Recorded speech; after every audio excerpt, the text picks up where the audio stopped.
This is episode 71 of the Construction Leading Edge podcast from constructionleadingedge.com. This is the podcast for small construction business owners. My name is Todd DeWalt. I'm your host, and it's my job to help you grow your leadership skills, grow your business, and grow your income. Today, I have a great interview for you with the president of Integrated Protection Services. His name is Andy Boyd. His company is a $20 million company. They have 80 employees, and here's what you're going to learn from my conversation with Andy. You're going to learn what you need to watch out for at the different stages of your business growth as you grow. You're going to learn the answer to the question, is tension and conflict a healthy thing within a company? We'll talk about how to delegate decisions. You'll also learn the questions that Andy would ask you if he talked to you and you said that you want to grow your business.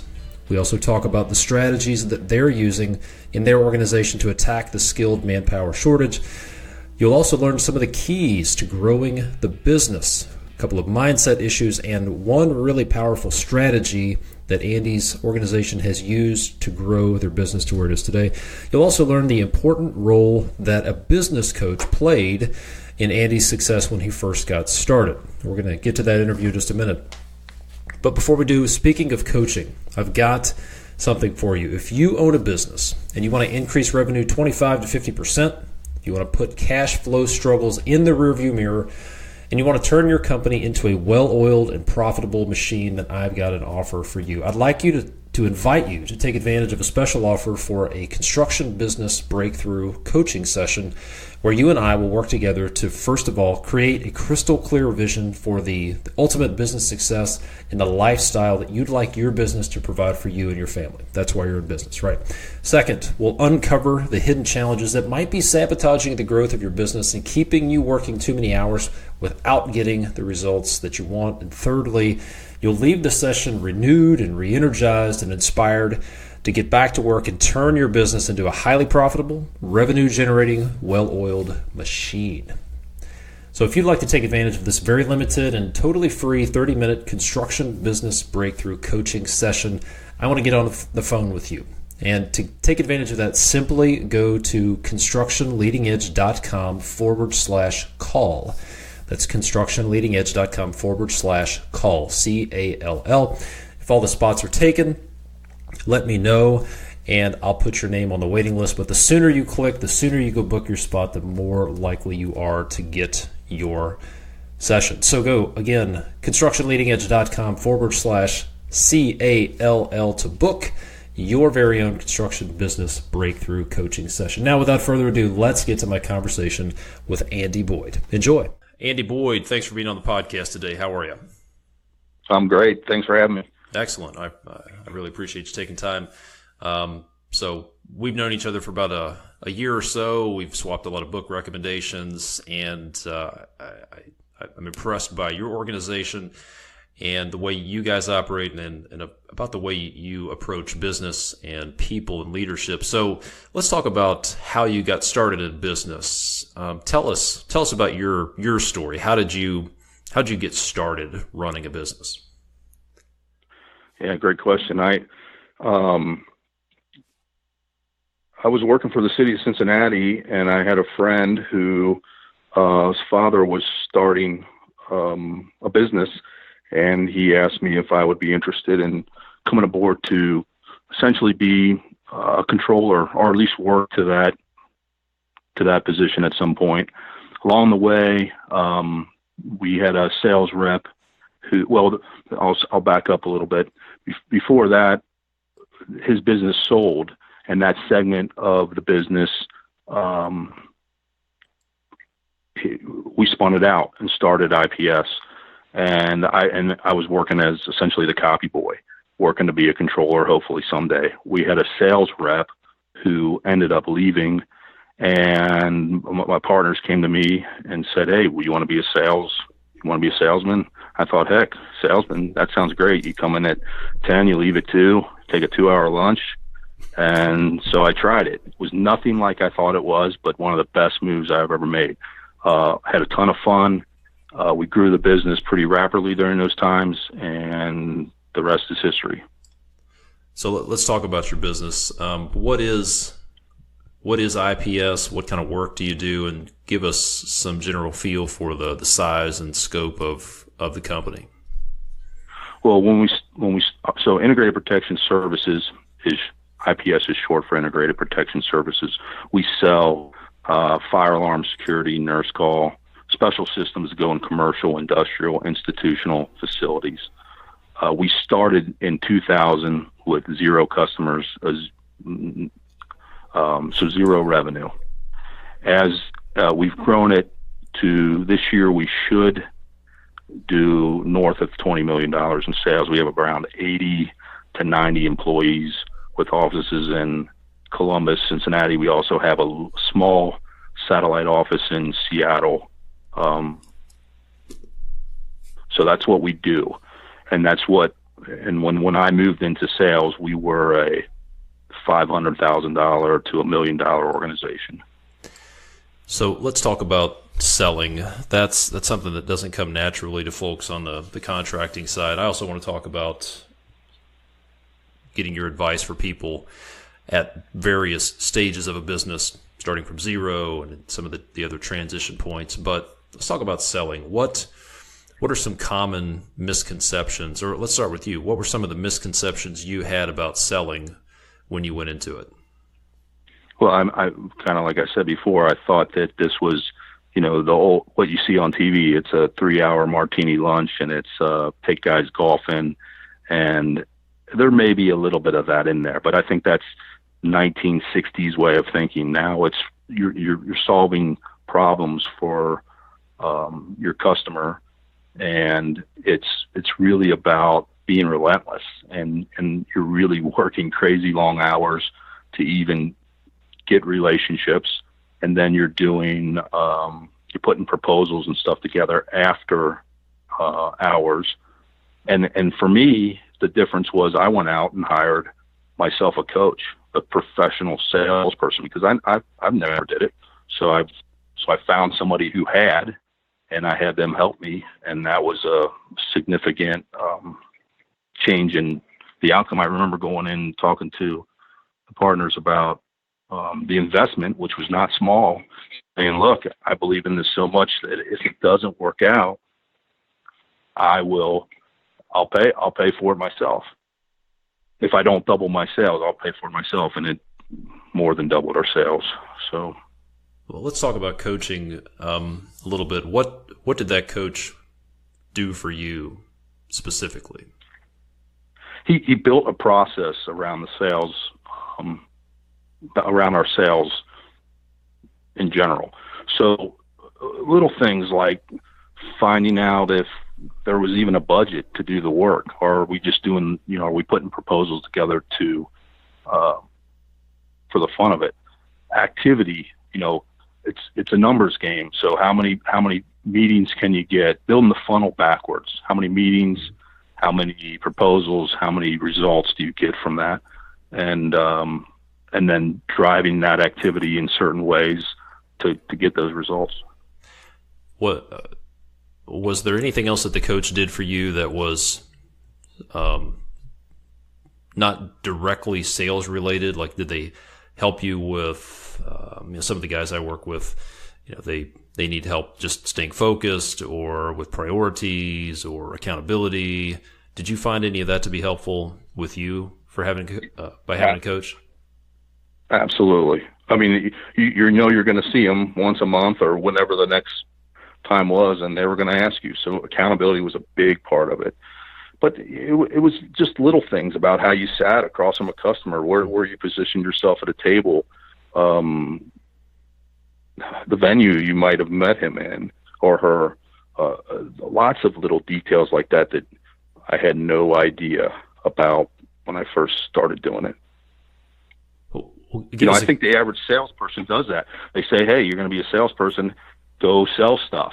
And it's like, okay, where do you even start? So by having a coach, it helped kind of define that. Yeah, and I know you and I have both coached youth sports quite a bit in the past. And one thing I've noticed in a deficiency in youth sports coaches is just that. For example, all right, we're going to go shoot free throws. And you tell the sixth grader, the sophomore, whatever they are, go shoot free throws. And then if that's all you're doing, then that's not good coaching. In my opinion, you got to talk about technique, strategy, things to think about. And absolutely agree, in business it's the same way. If you're just sending people out there and say, go sell, or go bang the phones, or go manage a project for that matter, it really has to go deeper. So let's talk about It's the why. So, yeah. So let's talk about if for the people who are saying, oh man, that's me, I'm just telling my people to go do stuff, but I'm not giving them much more support behind that. What else do they need to be thinking about to provide their people so they're successful? Great question. So, I mean, this is going to relate different to different businesses, but you have to define your market. Where are you going to spend your time and activity?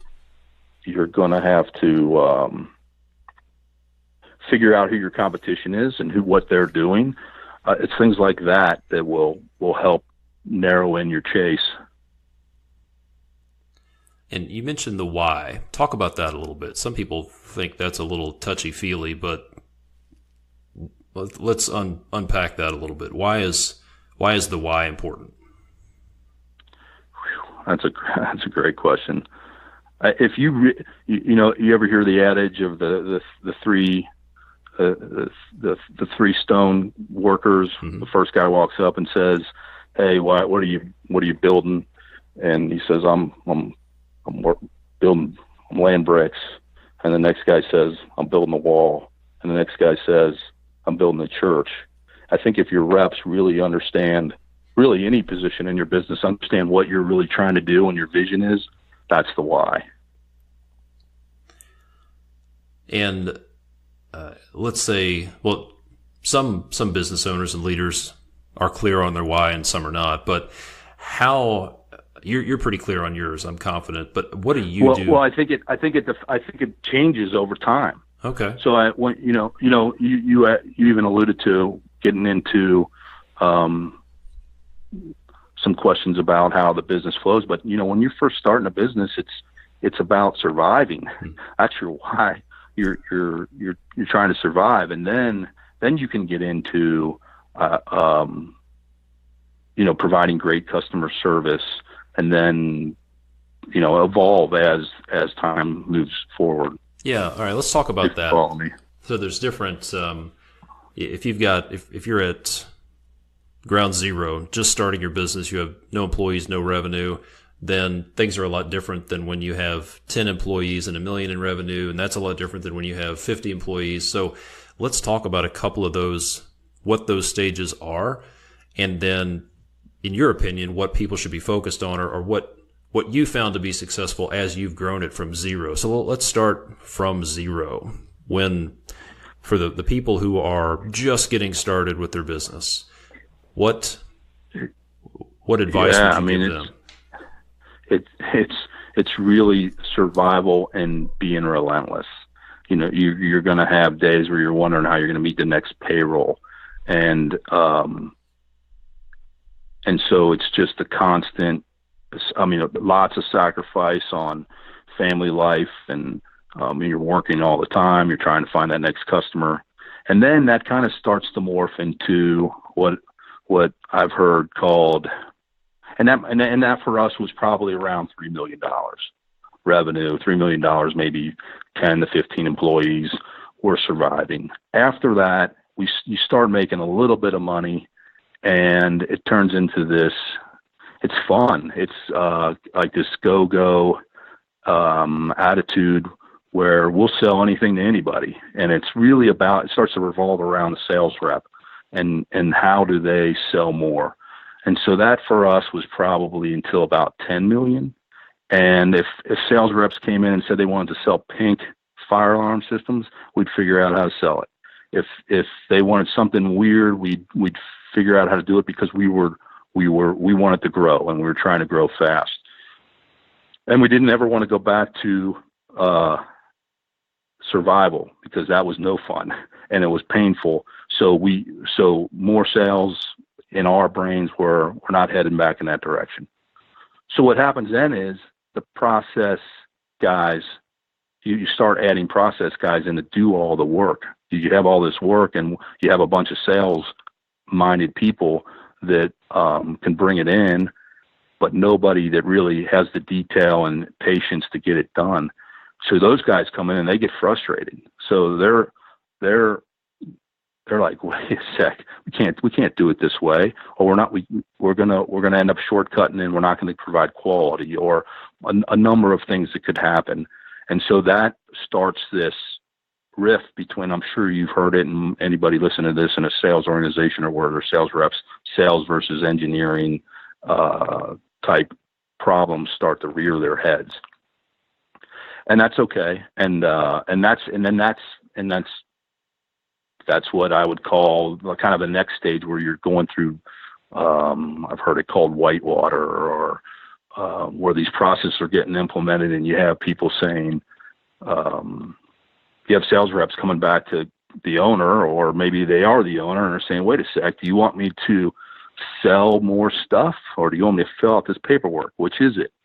And you got to be careful in that stage, because if you say, no, yeah, you're right, I just want you to sell more stuff, well, then you never grow out of it. So it's this discipline to put the processes in place, and the art of it is, how do you do it by keeping that fun and the growth still there? And that's really, I would say we're still in that stage. We're probably on the north end of that stage at 20 million, and I would say that's probably the next defining number. It's, do we get where we can actually have a good, stable business that's predictable. So what does the next phase look like for you? What are the priorities on your list for the next phase? For me, it's, I would like to see business segments within this group, and then have what I'm going to call BULLs, business unit leaders, that run that business. And then so a book that I actually read from listening to one of your podcasts, Team of Teams, kind of talks about that, and how keeping it more intimate groups of people working together help foster that growth, and being able to act nimble and quick to keep that customer focus. So that's where we're headed from, let's say, the $20 billion in revenue we're at now to the foreseeable future. It may have to change again once we hit another number that I'm not aware of yet, but I'm sure that's out there. You'll cross that bridge when you get there, right? Exactly. I'd love to have that problem. Those are good problems to have. So let's talk about, you hit on an important subject, the tension that tends to build between sales and engineering. And in my experience, there's tension that builds between groups in an organization, whether it's different divisions, could be different locations, different offices, could be anytime there's a group, whether it's, sometimes it's designers versus builders, owner versus contractor, whatever it is. But Sure. Is that tension healthy? Should people see that tension as a red flag and try to eliminate it, or is it a healthy tension that needs to be looked at as a potentially good thing? And so it's funny you asked that question, because we're going through some strategic planning in our business now, and one of the weaknesses that came up there is that tension we're having between different organizations within our own organization. I think it's healthy, and this is, we actually just had our first of several scheduled lunch and learns within the own group to talk about this problem, and I read some statistics to the group, and I don't remember the exact statistics, but we grew close to 20% last year, and that equated into almost 1,000 more service calls and 300 more jobs, 20 more people. If you're not having a little tension, something's not right. And that's what I told them. And I really believe that. I mean, how can you grow like that and not have conflict? I mean, things are going fast. So it's really just having empathy for the other groups and understanding that. And really that's, I think, what the leader's job is to help everybody understand the whole picture, not just what their organization or their specific piece of the puzzle does. Yeah, it seems like the challenge there is if you have, like, potentially if you've got a business unit that has its own goals, and if it has to sacrifice some of its results to help another business unit within the same company, then tension gets created there. If it's between sales and engineering, between two different departments, whatever it might be, then that seems to be when companies operate like silos, or divisions operate like silos within a company. And maybe a division is not a good term, because the nature of division is to divide and keep people apart. So maybe that's not a good term. But when there's the silo effect inside organizations, then you have problems. Do you guys? No, I think you're hitting it right on the head too. You have a sales rep who's incentivized one way, a general manager who's incentivized another, an engineer another, and then you have a whole other group, maybe a different office, who maybe you share manpower with, but are incentivized to get their jobs done. So it's ripe for conflict. So I think it's very natural, and I think you almost want to encourage it a little bit, because that's how good change comes, from some conflict. So when we go in a management meeting, I encourage it. I like arguments. I like spirited debate, because it usually, on the other side of that, if you have the right people in the meeting, on the other side of that comes great decisions and great choices that help just grow your business. How do you foster a culture where people feel safe having that sort of heated debate? Because so many times people keep their opinions to themselves, they don't want to rock the boat, or they go least favorite path, go passive aggressive, sit in a meeting and nod their head, and then they go complain and bitch and moan to everybody outside the meeting. So is there anything strategic that you've been intentional about doing to create a culture where people will come in and have that heated debate? Well, one thing you do is encourage it, and you thank them for the spirit of debate, maybe the two parties that are having it in a meeting. The other thing is I have partners, so we intentionally will have spirited debate amongst ourselves in front of the group, and then hug it out at the end, so that everybody knows it's not like we're against each other. We love each other. We just happen to disagree on this certain instance. Yeah, and to me, one of the key learnings for me is conflict. Conflict is good. It's not a bad thing. It's unresolved conflict that's festering and brewing below the surface. That's where the problems are. Would you agree with that statement? I do agree. It's very well said. All right, so let's talk about culture is obviously a big deal. You guys are very intentional about your culture based on my interaction with your team. But talk about why empowering and developing people is important to you. How do you think about empowering and developing your people, and why is that such a big deal? Yeah, so I just go back to, it's just kind of a philosophy on business is if you hire the best people you can, you pay them the best you can. Now I try to incentivize them, so I give them a piece of the pie the best I can, and then get the heck out of their way. And I think people just generally want to do a good job, and they want to be successful.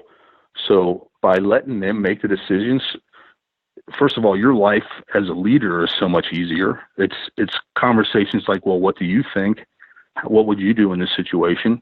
And then maybe it's some coaching and tweaking, but really, empowering means sometimes too that they don't make the right decision. You have to be okay with that too. And then it's just tweaking and and being supportive, and then really working for them as they grow whatever piece of that business you want. So you said a couple of things there that could get sideways with some business owners. So let me just take the devil's advocate position. All right, so I'm a small business owner. I've got a handful of employees. My livelihood's on the line, Andy, and you're telling me I'm supposed to let my people make decisions that could sink the ship that I've been building for the last 10 or 15 years? I don't know, man. I've got to keep my hand on the rudder, and I really struggle with that. So what would you say? Okay, to that? I think that's a great question, and I think that I wouldn't recommend it for someone who's going to do it cold. So I would look at it as a tree, and decisions being pieces of that tree, and off to leaves. So leaves are little decisions, twigs and branches that go back to bigger branches are bigger, and you have to give them the piece that you feel you can sleep with at night. And obviously, when you talk about huge decisions that are going to affect that trunk of the tree, then the owner or the leader or have to be involved. They have to be involved. But if they're not going to kill the tree, then my personal opinion is you have to let them go. Makes sense. And then you made the statement that once you get people in that position, it's your job to work for them and help them be successful. No, servant leader. So yeah, but I'm the boss. They're here to support me, though, right? If I'm the business owner, these people are here to support my mission, my vision, right? Yeah, and I think that was a great way to think in 1970 or 80, maybe before. I mean, so I could be wrong, but I feel like if you support and help, I have the saying, like, my job is to help you achieve your dreams. I hope it's here at IPS, but if it has to be somewhere else, then so be it. So my job is to help my bulls, business unit leaders, be successful and achieve dreams. I'm hoping it'll be here, but if it has to be somewhere else, then it has to be somewhere else. Well, I happen to agree with that statement. And I think if you do that, then your dreams come with it. That's just my opinion. Yeah. Is it working? It seems to be. Remember, 0 sales when we started to now. I think it's been a big difference. I mean, and plus I can have a life too. I don't have to be. I'm not on the phone constantly on the weekends or anymore. I'm not constantly called into meetings. People aren't knocking on the door right now to get me out of this conversation to make a decision. It's just all happening. Makes a lot of sense.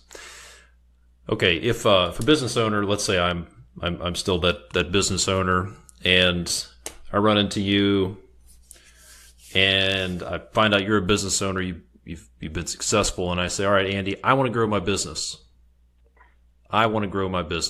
Then what are some of the first questions you would ask me? I guess I'd say grow it to what? Like what size are you now, and how do you want to grow it? Are you willing to sacrifice? Are you willing to sacrifice home life? Maybe some short-term, maybe long-term financial well-being. What's your risk tolerance? Do you have the right team? I think having the right management team certainly helps. And I think as a company grows, that will change. The guy who helps you grow it from 0 to 5, maybe not the same. It helps you grow it from 20 to 50. So those are things I would ask. I would also then probably ask them if they have a mentor, or suggest that they have a mentor, may have a really good relationship with that, be coachable. I would join as many groups of like-minded people as you could. one of the things that I'm big in is Vistage, chamber roundtables, those kind of things. The coach I hired for sales early on. So those are the things that I would start to talk about with good advice. Someone who was trying to grow. I appreciate that. You mentioned a mentor or a coach. We talked about that a little bit, but you also mentioned joining a group. What do you get out of being in a group of like-minded people? Yeah, so I'll talk about Vistage specifically. It's business owners of similar size, geographic location, no competitors, but and we meet once a month and share best practices. So when someone has an issue with an HR issue, or what kind of insurance to get, or how do we handle, the new tax plan just implemented, we can talk about it, and someone has already been through the issue, so it helps. They also bring in really world-renowned speakers that are relevant to my personal development. So that's what I get. And my business has totally changed. That was one of the things I did back when we were, I don't know, $7 million maybe, just join Vistage Group, and that's really helped spur our growth. Well, I appreciate you sharing that. I talked to quite a few people, quite a few business owners, and some of them say, well, you know what, I can figure it out on my own. I'm a pretty smart guy, pretty smart gal. I've gotten to this point. I can figure it out on my own. What would you say to them? I'd say you probably can. It just might take you longer. Yep. That's it. I mean, there's nothing. I mean, maybe in my 10 years with this group that I walk away with a few aha moments that I'm like, oh my gosh, I should have, that's going to change everything. But most of these things I probably would have figured out over time, or maybe the hard way. But if I hear somebody else learning it the hard way, then I don't have to. Yeah, makes a lot of sense. Let's talk about a specific challenge that a lot of people in the construction industry are facing right now, and that is finding good people. And people I talk to all over the place, they just struggle to keep their people, and certainly struggle to find people. What are you guys finding to be successful when it comes to growing your team and finding those people? Or maybe it's not finding them, maybe it's making them. But how are you solving that skilled manpower shortage? Yeah, and I totally agree with what you're saying. I think that's probably going to be one of our biggest challenges in the next 10 years is an aging workforce, at least in our industry, and less people excited about getting into our business on the technical side. So what we're doing right now is all those things we already talked about. We empower them, we treat them the best we can, we get the heck out of their way, we treat them like family, we pay them as best we can. But now we're looking to take really young, inexperienced people and train, instead of going out and trying to get somebody to move, which is difficult to do. We're going to the training philosophy, and we're actually talking about having a director of training that would be responsible for training company-wide. So not just new, young technical people, but new, young sales reps or new, young project managers. Gotcha.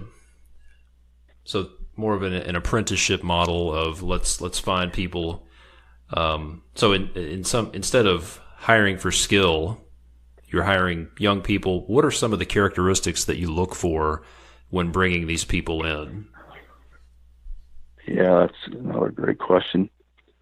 So unlike the old days, I'm not in every interview anymore, but what I'm coaching our HR team is to look for, would you let your kids spend a day with them? Would you be okay with them watching your kids? It's one way to look at it. Are they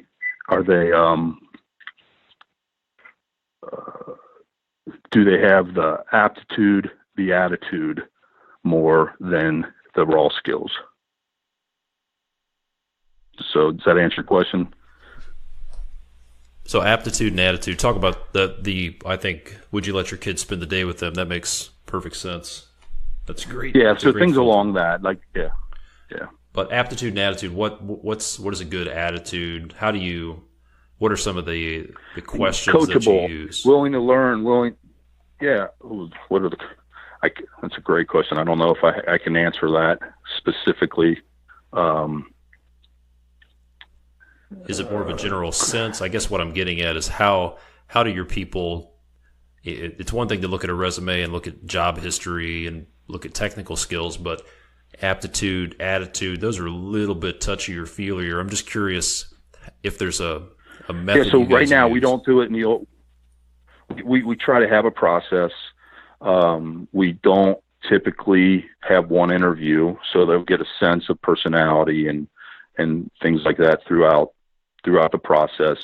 It starts with a phone interview that gets screened down into maybe one or two people conversation, then maybe a panel interview, depending upon the level of job they're looking for. And we do have specific questions that we ask.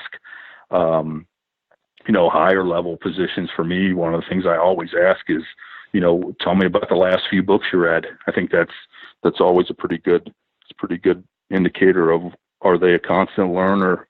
Are they eager to learn new things? Those kind of things. And then I'm just curious about what they're reading. So if it's self-improvement stuff, or is it,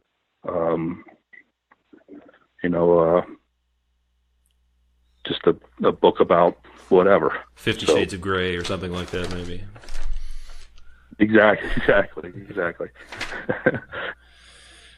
Gotcha. So, I want to get back to the topic of books before we wrap up, because I know you're a reader, but let's talk about, you mentioned that your job is to set up your business unit leaders for success. If somebody listening says, you know what, I like the sound of that. I've got a team and it's time for me to start setting up these business units and putting people in leadership positions, what would be the first few steps that you would advise them to take to get moving in that direction? Well, so the first thing that I would suggest being through this before is we've tried to set up units before, and then having myself or one of the other partners here run it as a second job almost doesn't work. Like, you really need somebody that comes in every day thinking, that's my job, is to grow. Like for us right now, one of the things we're doing is looking at we'll use the Cincinnati branch office. So if that's a business unit, I need somebody that comes in every day trying to grow that business and make it successful. So that's the first thing. The second thing I would do is not get hung up on hiring from within. I think it's important to do that, but if the right person isn't there, don't be afraid to go outside the business. And then really go back to all those things we talked about early on. Pay them the best you can, empower them, get that guy out of their way. And it works. It has worked for us. Good stuff. I appreciate you sharing that. So let's talk about book recommendations. What have been some of the most impactful books for business or leadership or personal development, for that matter? Great question. Well, one we talked about a little earlier that I really liked was The Team of Teams. Was it General Stanley McChrystal? Was that the guy's name who wrote it? I'm pretty sure it was. He was on one of your podcasts. I think that's tremendous and talks about the future and how teams look. And so that's one. Another one that I really recommend for guys in their infancy of a business is Predictable Success. It's by Les McKeon, and it talks about all those life cycles we talked about earlier. Really good book. And then the last one is a book called Relentless. that actually was recommended to me by my son's soccer coach. The book is just about being relentless in whatever you do, and I think it's tremendous. It relates to other things in business, but it was a good book for me. Yeah, that was a good book. As I recall, the author, Tim Sanders, maybe. I think that may be his name. Tim Grover. Tim Grover. And he's a personal trainer. He was a personal trainer for Kobe Bryant, Michael Jordan, Dwayne Wade, some of the most highest level premier athletes of our time. And one of the things that struck me a point that he hammered over and over was that those guys that he worked with, they were the most talented. They had the most God-given talent, but they also were the hardest workers. And they were relentless. Kobe Bryant was in the gym before anybody else. He left the gym after everybody else. Stories about Michael Jordan coming in and turning tables over because his team wasn't working hard enough. But yet those guys, one thing that a realization that I've made in the last decade is that most success is based on effort, and it's not just based on ability or talent. So the people who are successful didn't just get there because they're lucky or because they've got some talent that you don't have. And I realized that's a cop-out. It's real easy to say, well, they're successful because they've got something I don't have and I'll never have, and I just can't do that, so we'll put them on a pedestal.